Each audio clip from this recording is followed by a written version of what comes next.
नमस्कार, मैं हूँ गजानंद वर्मा। कक्षा 11 के लिए विषय अनिवार्य हिंदी, पुस्तक आरोह है, पाठ संख्या 8। पाठ का नाम जामुन का पेड़, लेखक कृष्णचंद्र। हाँ, तो पार्ट इसका दूसरा पार्ट हम इस पाठ का दूसरा पार्ट आज हम पढ़ेंगे। हाँ, तो हम चर्चा करे थे कि किस प्रकार से वह इंसान पेड़ के नीचे दब जाता है और माली को सबसे पहले पता चलता है। माली ने चपरासी को कहा, चपरासी ने कलक से कहा, कलक ने सुपरिटेंडेंट से कहा, और जब सारे लोग मिल करके इकट्ठे लोन में इकट्ठे हो जाते हैं, इस पेड़ के नीचे से दबे हुए इंसान को निकालने की कोशिश करते हैं, तो वहाँ के सुपरिटेंडेंट ने कहा ठहरो, अर्थात वह डिपार्टमेंट के अन्य सारे लोगों के पास में सूचना क्रमबद्ध तरीके से भेजते भेजते अंत में जाकर के मंत्री तक पहुँचते हैं। मंत्री भी उसी तरह से क्रमबद्ध तरीके से नीचे नीचे वो बात आ जाती है।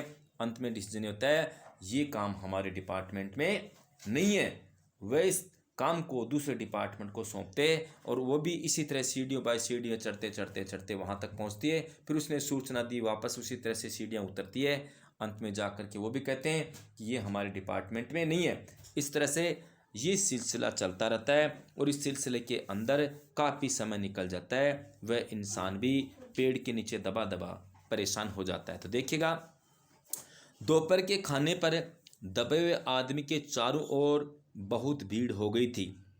लोग तरह तरह की बातें कर रहे थे। कुछ मन चले कलकों ने समस्या को खुद ही सुलझाना चाहा। मन चले होते हैं, वो मजाक समझ रहे हैं कि भाई नीचे दब गया, देखो किस तरह से इसकी स्थिति लग रही है। वो तो इस दबे हुए इंसान को, ऊपर पड़े हुए पेड़ को एक मजाक के तौर पे देख रहे थे कि किस तरह से आदमी के ऊपर ये पेड़ पड़ा है। अब किस तरह पड़ा है, अगर इधर पड़ जाता इसकी कमर टूट जाती, इधर पड़ जाता। तो इस तरह से क्या है कि लोगों के मन में कौतूहल था, एक मजाक थी। कुछ मन चले कलरकों ने समस्या को खुद ही सुलझाना चाहा। वे हुकूमत के फैसले का इंतज़ार किए बिना पेड़ को अपने आप हटा देने का निश्चय कर रहे थे कि इतने में सुपरिटेंडेंट फाइल लिए भागा भागा आया। बोला, हम लोग खुद इस पेड़ को नहीं हटा सकते, हम लोग व्यापार विभाग से संबंधित हैं, और ये पेड़ की समस्या है, पेड़ की समस्या है जो कृषि विभाग के अधीन है। मैं इस फाइल को अर्जेंट मार करके कृषि विभाग में भेज रहा हूँ, वहाँ से उत्तर आते ही इस पेड़ को हटवा दिया जाएगा। सुप्रीटेंडेंट फाइल लेकर के आता है। उसने कहा ये हमारे अधीन नहीं है, क्योंकि हम तो व्यापार संबंधित, हमारा विभाग है व्यापार संबंधित, और ये क्या है कि कृषि विभाग, यूँ कह सकते हैं कि कृषि विभाग के संबंध में आता है, इसलिए हमें इसकी फाइल, इसकी जानकारी कृषि विभाग को देनी चाहिए। अब कृषि विभाग इसके बारे में क्या कार्यवाही करता है वो इसी पे डिपेंड करता है। उन्होंने इस फाइल को लिया और उसके अंदर इससे संबंधित बातें कृषि विभाग को लिख दिया। उन्होंने तो क्या कि इस डिपार्टमेंट ने, जिसको आप कैसे व्यापार विभाग का जो था व्यापार विभाग है, इसने तो अपना पल्लू झाड़ दिया। दूसरे दिन कृषि विभाग से उत्तर आया कि पेड़ व्यापार विभाग के लोन में गिरा है तो कृषि विभाग में, लेकिन लोन तो व्यापार विभाग का है। उन्होंने जब फाइल लिख करके भेज दिया, उसमें अर्जेंट मार्क लगाया कि इस काम को आप अर्जेंट करें, तो वहाँ से भी उत्तर आया, मानते हैं ये कृषि विभाग है, लेकिन लोन तो व्यापार विभाग का है, और लोन व्यापार विभाग का है तो इस काम को निपटाने का काम भी व्यापार विभाग का ही है। वहाँ से भी इस तरह से सूचना आ गई। क्या कहा? दूसरे दिन कृषि विभाग से उत्तर आया कि पेड़ व्यापार विभाग के लोन में गिरा है, इसलिए इस पेड़ को हटवाने या न हटवाने की जिम्मेदारी व्यापार विभाग पर पड़ती है। ये उत्तर पढ़कर व्यापार विभाग को गुस्सा आ गया। उन्होंने फौरन लिखा कि पेड़ों को हटवाने या न हटवाने की जिम्मेदारी कृषि विभाग पर लागू होती है, व्यापार विभाग का इससे कोई संबंध नहीं है। क्योंकि सबसे पहले ये लोन जो गिरा था, लोन में जो पेड़ गिरा था, ये व्यापार विभाग से था और व्यापार विभाग ने पूरी खोजबीन करने के बाद में निर्णय लिया कि ये व्यापार विभाग में नहीं, ये तो कृषि विभाग में आता है। और कृषि विभाग को उन्होंने लेटर लिख दिया, सूचना दे दी। तो कृषि विभाग ने वापस लिख दिया कि ये तो व्यापार विभाग के लोन में गिरा है, इसलिए इस पेड़ को हटाए। उनको गुस्सा आ गया, इस पेड़ को हटवाए चाहे न हटवाए, ये आपकी जिम्मेदारी है, क्योंकि ये हमारे डिपार्टमेंट में नहीं आता। उन्होंने व्यापार विभाग ने कृषि विभाग पे ठोक दिया और कृषि विभाग ने वापस व्यापार विभाग पे ये मुद्दा ठोक दिया कि ये आपका काम है, ये काम हमारा नहीं है। अर्थात उन्होंने अपनी जिम्मेदारी न समझते हुए एक दूसरे पर जिम्मेदारियां मढ़ते चले गए। उन्होंने कहा व्यापार विभाग का इससे कोई संबंध नहीं है। दूसरे दिन भी फाइल चलती रही। शाम को जवाब आ गया, हम इस मामले को हार्टिकल्चर डिपार्टमेंट के हवाले कर रहे हैं, क्योंकि एक फलदार पेड़ का मामला है और एग्रीकल्चर डिपार्टमेंट अनाज और खेतीबाड़ी के मामले में फैसला कर हकदार हैं। जामुन का पेड़ है, चूँकि एक फलदार पेड़ है, इसलिए पेड़ हार्टिकल्चर डिपार्टमेंट के अंतर आता है। उन्होंने कहा यह फलदार पेड़ है, छायादार पेड़ है, इसलिए ये इस डिपार्टमेंट में नहीं आता, ये तो हार्टिकल्चर के डिपार्टमेंट में आता है, इसलिए इसका फैसला लेने का अधिकार, इस पर कोई चर्चा करने का अधिकार, इस पर निर्णय लेने का अधिकार हार्टिकल्चर को ये हमारा फैसला नहीं है। दोनों जो डिपार्टमेंट थे उन्होंने अपना पल्लू झाड़ लिया, कोई भी अपनी जिम्मेदारी नहीं सा। अरे पेड़ कटे चाहे न कटे, मूल चीज़ ये थी कि जो इंसान पेड़ के नीचे दबा है उस इंसान को फौरन बाहर निकालना चाहिए था, सारे लोग मिल करके। जिस समय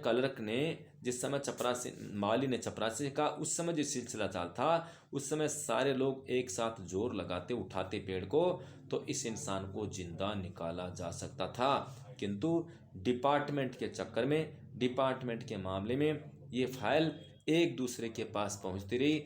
इस तरह से काफ़ी दिन गुजर गए। हुआ भी यही, वो उस पर मंड रहा है, वो उस पर मंड रहा है, काम कोई नहीं करना चाहता।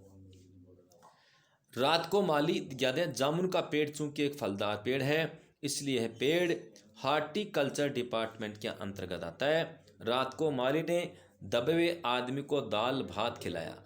आदमी दबा पड़ा था, इसलिए माली ने क्या किया, दबे हुए इंसान को चावल और दाल खिलाया, क्योंकि कम से कम जिंदा तो रहेगा, भूखे मर के मर जाएगा, पेड़ तो पड़ा है तो अलग कहानी है। जबकि उसके चारों तरफ पुलिस का पहरा था कि कहीं लोग कानून को अपने हाथ में लेकर पेड़ को खुद से हटवाने की कोशिश न करें। चारों तरफ पुलिस का पहरा था कि कोई व्यक्ति कानून को अपने हाथ में न ले ले और कोई आदमी इसको बाहर न निकाल दे। अरे पुलिस वाले भी इकट्ठे होकर के सारे जोर लगाते, इस इंसान को जिंदा निकाला जा सकता था। वो तो बात फलदार पेड़ की हो रही है, क्योंकि वो खड़ा थोड़ी था, वो पेड़ तो टूट करके गिर चुका था। पेड़ तो वैसे भी ख़त्म हो गया था, क्योंकि गिरने का मतलब टूट गया था, तो बेकार हो गया था। लेकिन अगर सारे लोग दिमाग से काम लेते तो इस इंसान को जिंदा बाहर निकाला जा सकता था, किंतु उन्होंने ऐसा नहीं किया। रात को माली ने क्या किया, दबे आदमी को दाल और चावल दिया, जबकि उसके चारों तरफ पुलिस का पहरा था कि कहीं लोग कानून को अपने हाथ में लेकर पेड़ को खुद से हटवाने की कोशिश न करे। पेड़ के चारों ओर पुलिस इसलिए खड़ी थी कि कोई भी व्यक्ति अब कानून को अपने हाथ में लेकर के पेड़ को न हटवा दे, इसलिए पुलिस का पहरा भी वहां बिठा दिया गया।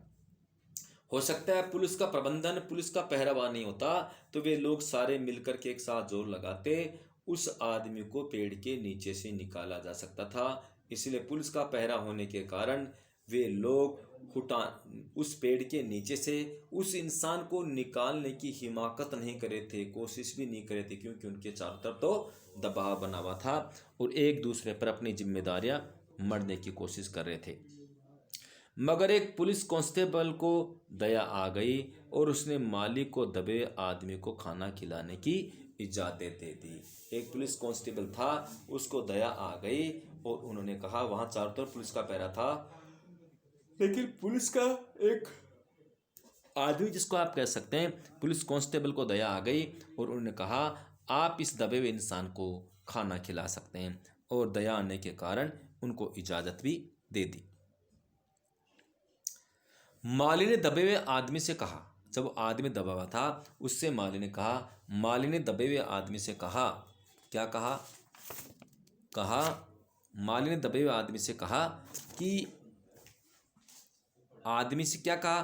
तुम्हारी फाइल चल रही है कि जिस सिलसिले में तुम इस पेड़ के नीचे दबे पड़े हो, आपकी फाइल चल रही है। अर्थात आपका जो कानून है, आपके ऊपर जो भी कानून लगाया जा रहा है, आपकी फाइल चल रही है। जब फाइल का काम पूरा हो जाएगा, आपको द्रुत गति से शीघ्र ही इस पेड़ के नीचे से हटा दिया जाएगा। उन्होंने कहा, तुम्हारी फाइल चल रही है, उम्मीद है कल तक फैसला हो जाएगा।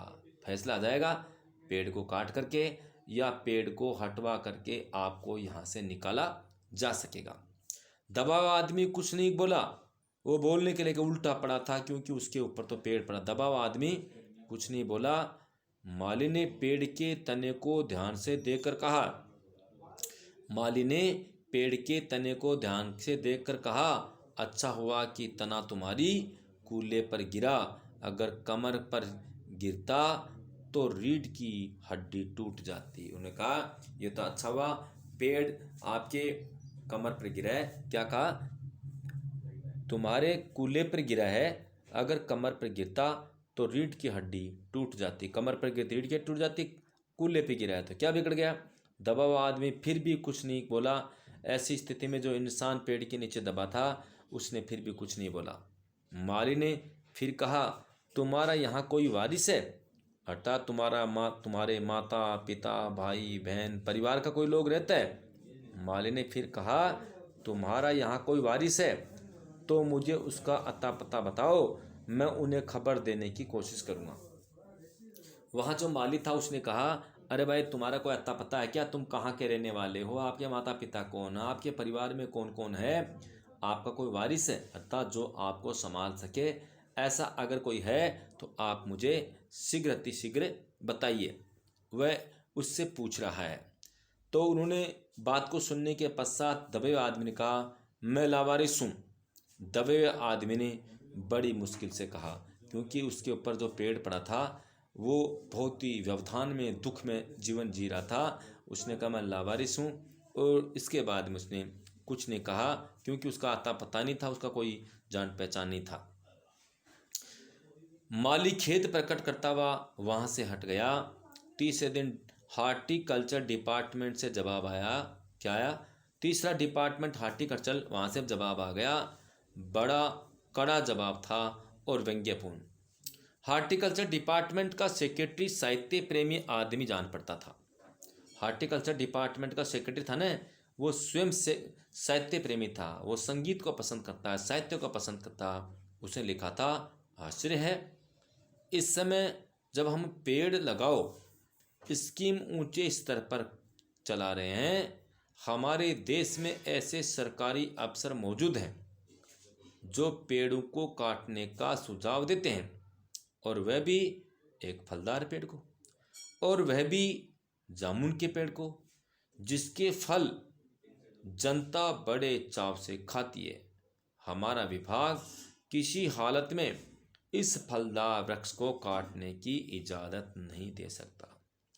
वह भी एक साहित्य प्रेमी था, और उसने कहा, ये तो सरकारी अफसर, क्या कहा, हमारे देश में सरकारी अफसर हैं जो पेड़ को काटने का सुझाव देते हैं, और वह भी एक फलदार पेड़ को। अब मैं नहीं मानता ये फलदार पेड़ है, और एक हरे पेड़ को काटने की इजाज़त मैं तो नहीं देता। वे भी इस बात से सहमत नहीं होते किसी तरह से इस पेड़ को हटा करके इस इंसान को यहाँ से निकाला जा सके। अगर वो सूचना वो भी दे देते तो कम से कम इंसान को, दबे हुए आदमी को तो निकाला जा सकता था। लेकिन उन्होंने भी कोई बहाना लेकर के, किसी बात का ओट लेकर के इस पेड़ को यहाँ से हटाने की इजाज़त नहीं दी, बल्कि उन्होंने भी कहा, ये हमारे डिपार्टमेंट में ऐसा नहीं है, अर्थात हम इस पेड़ को यहाँ से नहीं हटा सकते।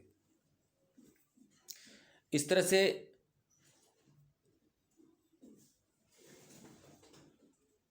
अब क्या किया जाए, इस पर एक मंचले ने कहा।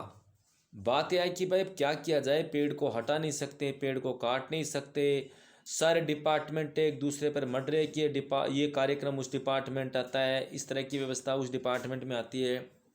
और जब उनके पास में सूचना पहुंचती है तो डिपार्टमेंट के ऊपर हाथ कर देते हैं, वो अन्य डिपार्टमेंट पर अपना फैसला सुनाते हैं कि ये कामकाज तो उस डिपार्टमेंट में आता है।